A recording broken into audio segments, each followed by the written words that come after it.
The Passion Translation, Psalm chapter 10. Lord, you seem so far away when evil is near. Why do you stand so far off, as though you don't care? Why have you hidden yourself when I need you the most? One thing about the Psalms that I have found, these writers, these handful of men who are writing these words, they are not holding back. They're real with their feelings before God.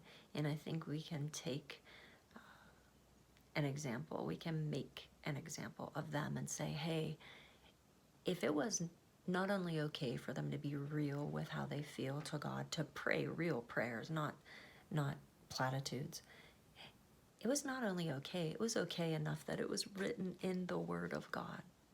This is an example for us, you guys. So I want to talk to God just like this. I want him to know my whole heart. He knows it anyways, but I want to be honest with him and open with him and tell him how I'm feeling. Psalm chapter 10 is one of those, like many of the Psalms that we're going to be reading. So I'm going to resume. Verse 2.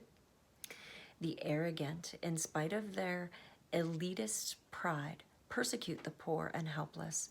May you pour out upon them the very evil they've planned against others.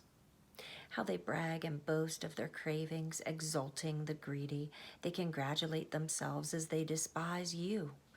The arrogant ones, so smug and secure in their delusion, the wicked boast, saying, God doesn't care about what we do. There's nothing to worry about. Our wealth will last a lifetime. So seemingly successful are they in their schemes, prosperous in all their plans and scoffing at any restraint.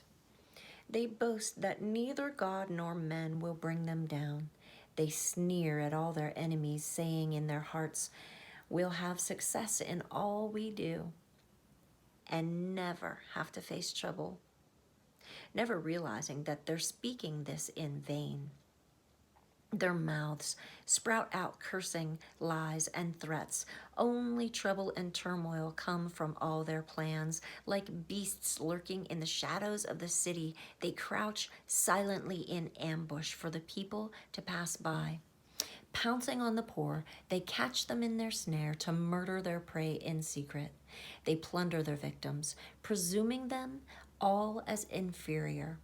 They crush the lowly as they fall beneath their brutal blows, watching their victims collapse in defeat.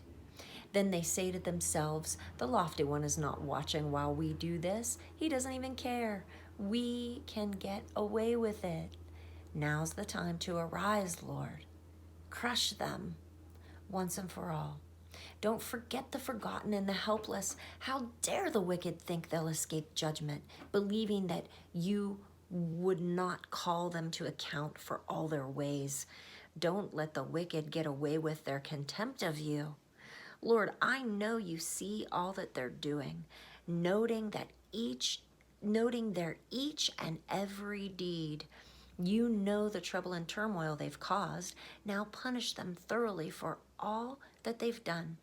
The poor and helpless ones trust in you, Lord, for you are famous for being the helper of the fatherless. I know you won't let them down. Break the power of the wicked and all their strong-arm tactics.